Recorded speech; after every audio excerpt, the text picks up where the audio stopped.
Merhaba arkadaşlar. Şimdi size daire formundan yola çıkarak kolay çizimler nasıl yapabiliriz onu göstereceğim. Evde bulduğumuz bir kavanoz kapağını alıyoruz. Kurşun kalem yardımıyla çiziyoruz. İlk kahramanımız Angry Bird ve arkadaşı Stella'yı çizeceğiz. Evet, Angry Bird'in en önemli özelliği sinirli bir kuş olması. Kurşun kalemle çizdiğimiz çizginin üzerinden kalın keçeli kalemle geçiyoruz dikkatli bir şekilde. Evet. Şimdi Angry Bird'in en önemli özelliği çatık kaşları. Önce kaşlarımızı güzelce yerleştiriyoruz. Siyaha boyuyoruz. Daha sonra göz yuvarlaklarımızı yapıyoruz.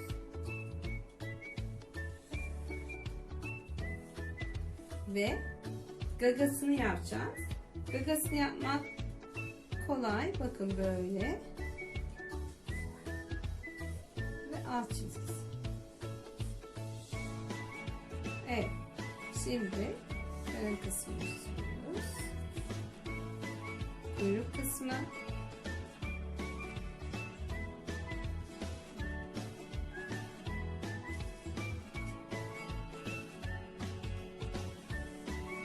Kafasındaki tüy. Şimdi bunları boyamayı göstereyim. Angry Bird'in en önemli özelliği kırmızı olması. Evet, dikkatli bir şekilde keçeli kalemle boyuyorum dışarı taşırmadan ve beyaz alan bırakmadan.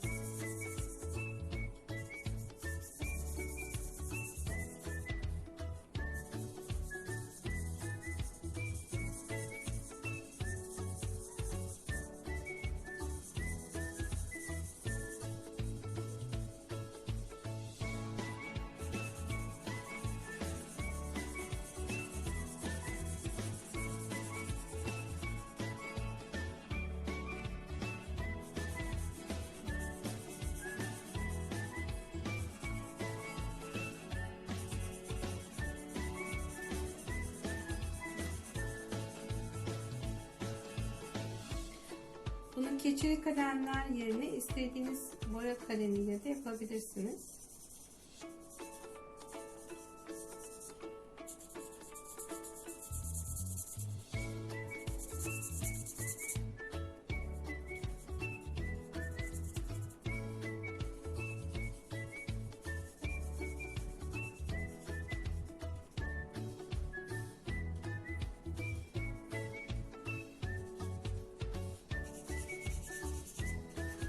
Çok fazla üzerinden gitmeyin keçeli kalem.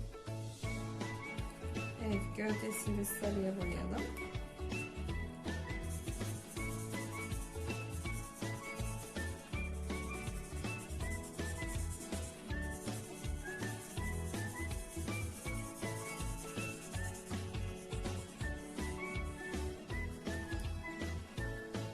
Ve gagasını turuncu yap.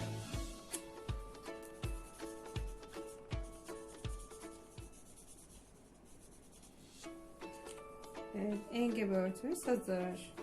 Şimdi arkadaşı, kız arkadaşı Stella'yı çizeceğiz. O da çok sevimli. Kurşun kalemle dış çizgilerinden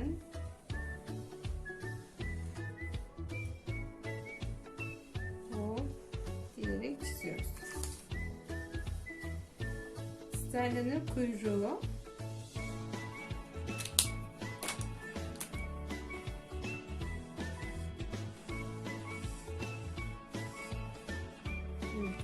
Başındaki ibikleri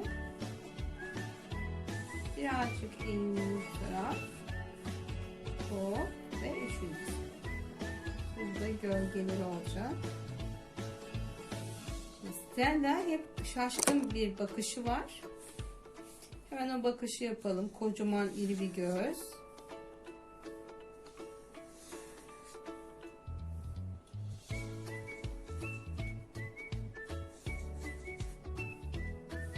Kirpiklerini.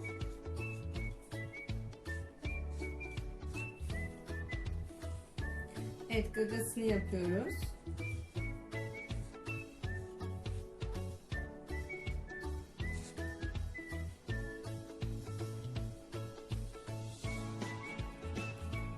Evet, şimdi boyamaya geldi.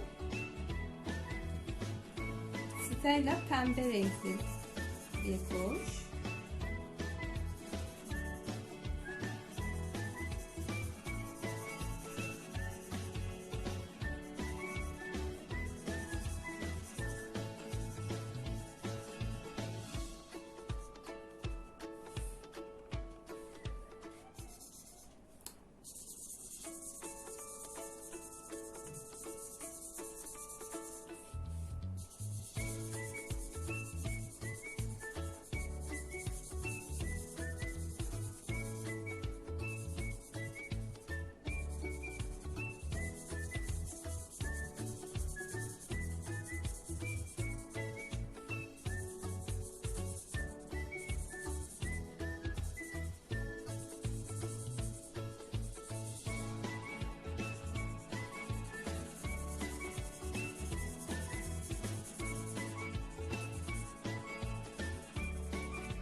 Evet, hepiniz çizgi film seyretmeyi seviyorsunuzdur.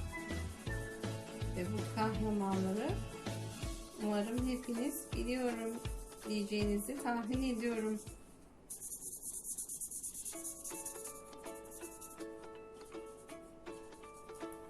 Ve Stella'nın gözleri açık mavi.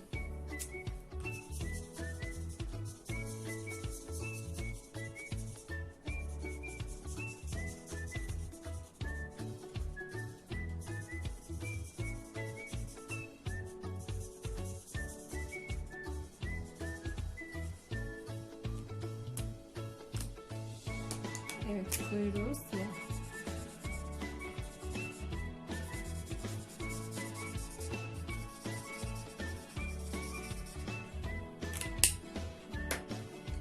Gagası turuncu.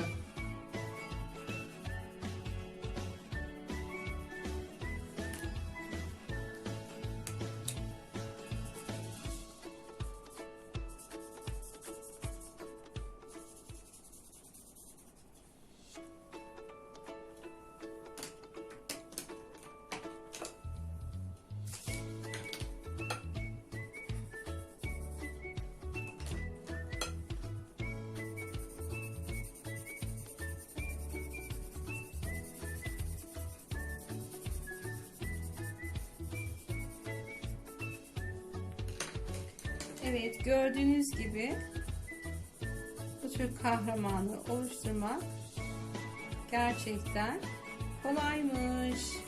Şimdi sizlerin de denemesini umuyorum. Görüşmek üzere.